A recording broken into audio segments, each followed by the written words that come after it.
Assalamualaikum warahmatullahi wabarakatuh. Innal hamdalillah nahmaduhu wa nasta'inuhu wa nastaghfiruh wa na'udzu billahi min shururi anfusina wa sayyiati a'malina. May yahdihillahu fala mudilla lahu wa may yudlil fala hadiya lahu. Asyhadu an la ilaha illallah wahdahu la syarika lahu wa asyhadu anna Muhammadan 'abduhu wa rasuluh alladzi la rasula wa la nabiyya ba'dahu. Ya ayyuhalladzina amanu taqullaha haqqa tuqatih wa la tamutunna illa wa antum muslimun. Amma ba'd. Bapak dan Ibu kaum muslimin dan kaum muslimat yang dirahmati oleh Allah Subhanahu wa taala. Alhamdulillah, puji dan syukur senantiasa kita sampaikan kepada Allah Subhanahu wa taala. Salawat dan salam kita sampaikan kepada Rasulullah sallallahu alaihi wasallam dan juga kepada keluarga beliau, para sahabat, para tabi'in serta orang-orang mukmin yang senantiasa mengikuti beliau sampai hari kiamat nantinya. Pada sore yang berbahagia ini kita lanjutkan pembahasan dari tafsir Juz Amma.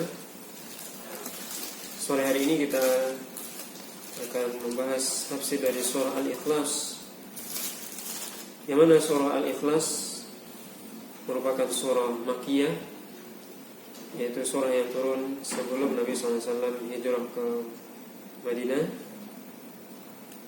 Dan surah Al-Ikhlas merupakan surah yang sangat mulia dan banyak keutamaannya. Ya, di antara keutamaan dari surah yang mulia ini adalah sebagaimana dua surah sebelumnya, yaitu surah Al-Falaq dan An-Nas, diperintahkan oleh Nabi SAW untuk kita baca selalu setiap selesai sholat fardu. Kemudian juga dengan dua surah sebelumnya, surah Al-Ikhlas juga dianjurkan untuk dibaca sebelum tidur, sebagaimana dijelaskan dalam hadis Aisyah, bahwasanya Nabi SAW sebelum tidur membaca 3 qul, yaitu qul huwallahu ahad, qul a'udzu birabbil falaq, dan qul a'udzu birabbin nas, masing-masingnya 3 kali. Kemudian juga dianjurkan surah yang mulia ini dibaca ketika kita sholat sunnah fajar. Itu salat sunnah sebelum subuh di rakaat yang kedua. Rakaat pertama itu kita membaca surah Al-Kafirun, dan rakaat yang kedua membaca surah Al-Ikhlas, yang mana Nabi SAW mengatakan raka'atul fajri khairum minad dunya wa ma fiha, bahwasanya 2 rakaat sebelum subuh itu lebih baik daripada dunia dan seisinya. Oleh karena itu Nabi SAW tidak pernah meninggalkan 2 rakaat ini, baik dalam keadaan safar ataupun mukim. Kemudian juga surah ini dibaca juga dalam salat sunnah setelah maghrib. Setelah maghrib kita juga sunahkan baca surah Al-Kafirun di rakaat yang kedua, dan juga Al-Ikhlas di rakaat yang kedua. Kemudian juga 2 rakaat salat sunnah tawaf. Ketika selesai kita tawaf, maka dianjurkan untuk membaca Al-Kafirun di rakaat yang pertama dan Al-Ikhlas di rakaat yang kedua. Begitu juga di rakaat yang ketiga dari salat witir. Maka ini diantara sunnah yang disebutkan oleh Nabi SAW, atau dianjurkan untuk kita membaca surah yang mulia ini, di mana Nabi SAW mengatakan dalam hadisnya, innaha ta'dilu thulutsal Qur'an. Hadis ini diriwayatkan oleh Imam Bukhari dan juga Imam Muslim, bahwasanya surah Al-Ikhlas itu sebanding dengan 1/3 Al-Quran. Dan banyak riwayat disebutkan oleh Nabi SAW tentang keutamaan surah Al-Ikhlas, ya, seperti yang disebutkan, yaitu surah Al-Ikhlas sebanding dengan 1/3 Al-Quran. Sebutkan oleh para ulama, artinya adalah bahwasanya dalam Al-Quran kita mengetahui ada hal-hal yang dirinci dan yang ditafsir oleh Allah SWT secara tafsir atau secara rinci, disebutkan oleh Allah SWT dalam banyak surat dan ayat.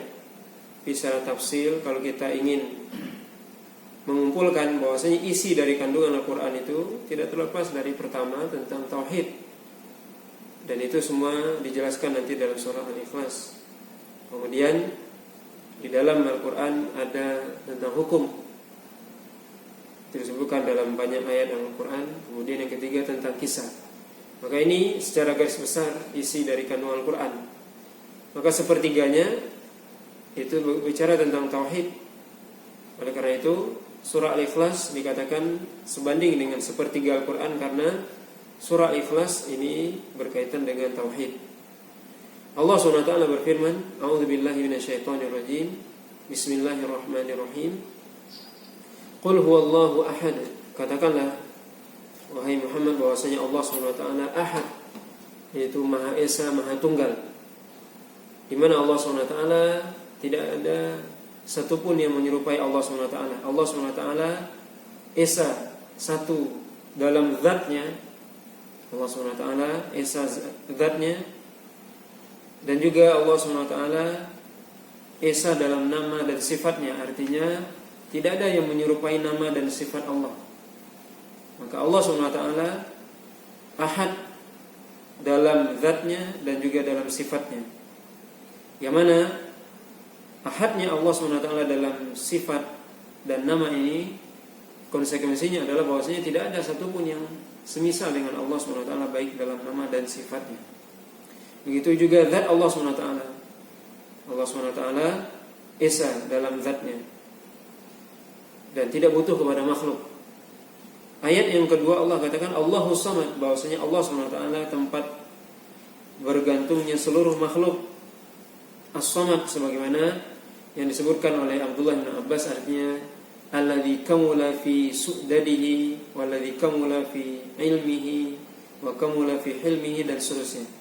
Bahwasanya As-Samad artinya yang sempurna kekuasaannya, kepemimpinannya, yang sempurna ilmunya dan sempurna seluruhnya. Sempurna kekayaannya, sempurna kekuasaan dan kemuliaannya. Dan ini makna dari As-Samad.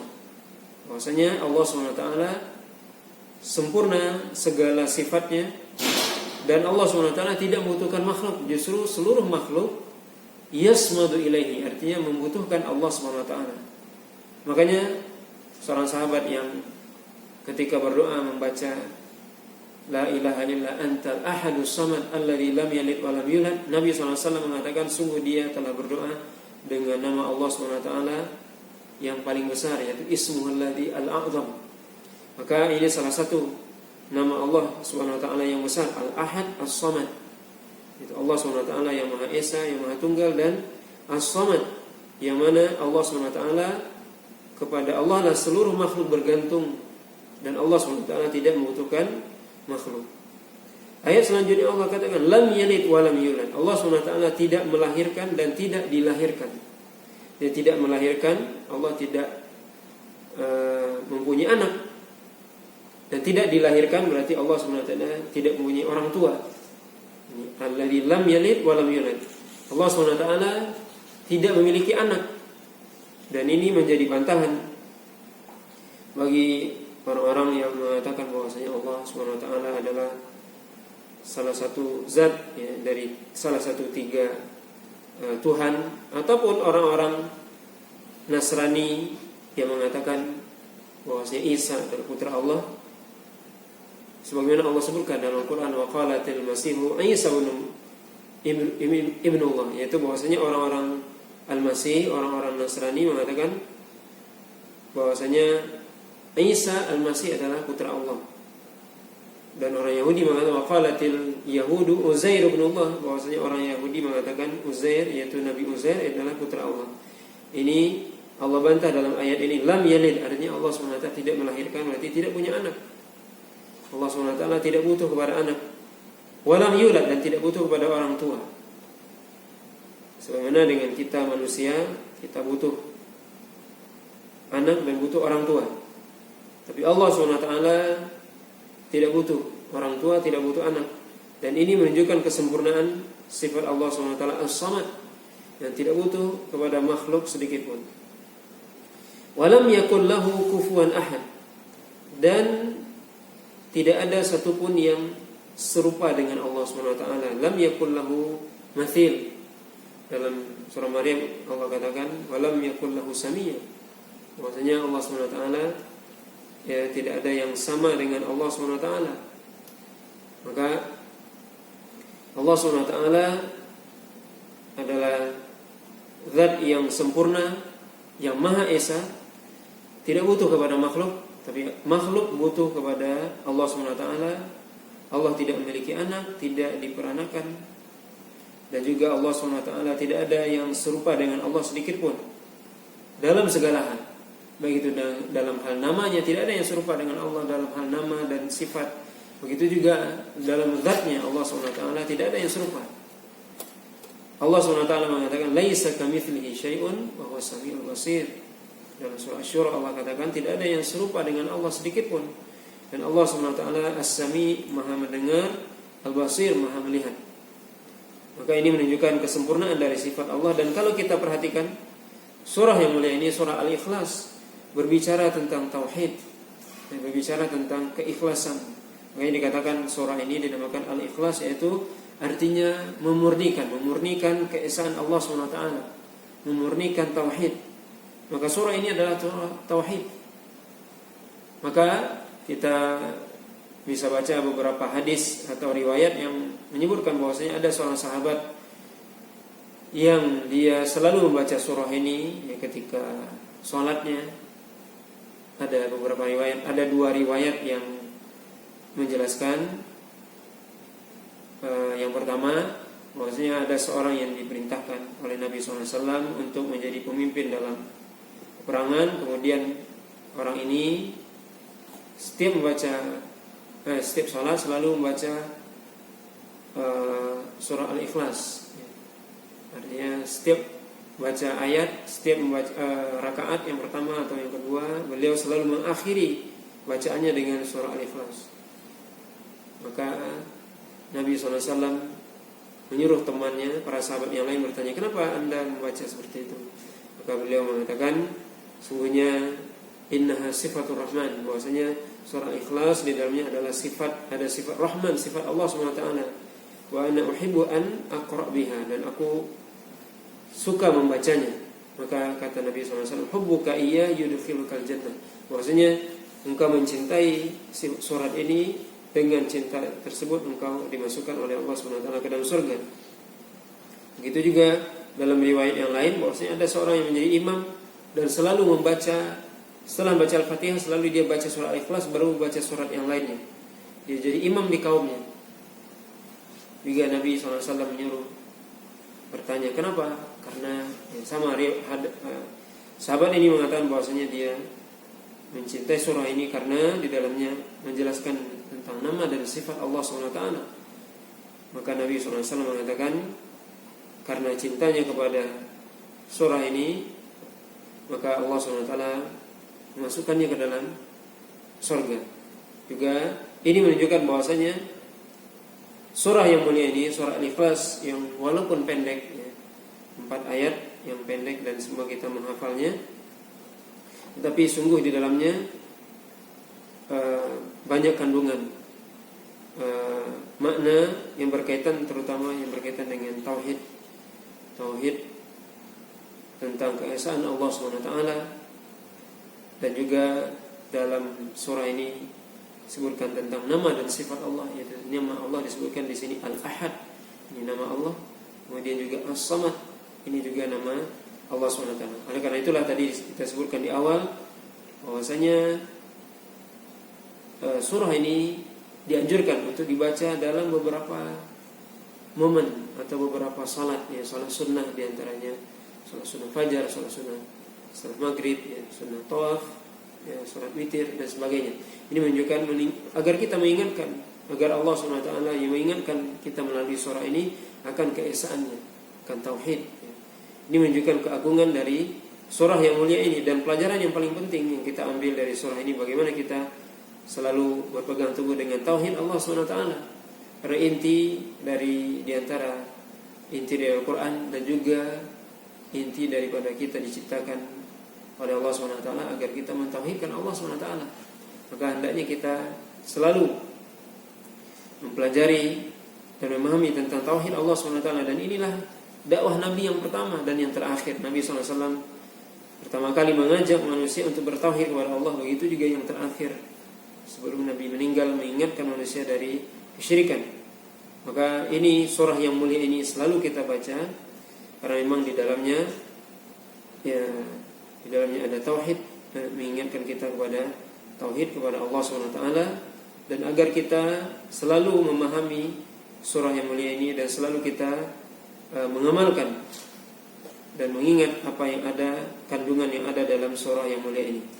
Bapak dan Ibu yang dirahmati oleh Allah SWT, disebutkan dalam hadis yang diriwayatkan oleh Imam Ahmad bahwasanya sebab dari turun surah ini adalah orang-orang musyrik yang datang kepada Nabi SAW yang mengatakan kepada mereka bahwasanya datang kepada Nabi SAW bahwasanya kami memiliki Tuhan seperti Manat, Lata, Manat, Hubal. Begini bentuknya, begini sifatnya. Kemudian orang musyrik mengatakan kepada Nabi, bagaimana sifat Tuhan yang engkau sembah? Maka Allah SWT menurunkan surah ini.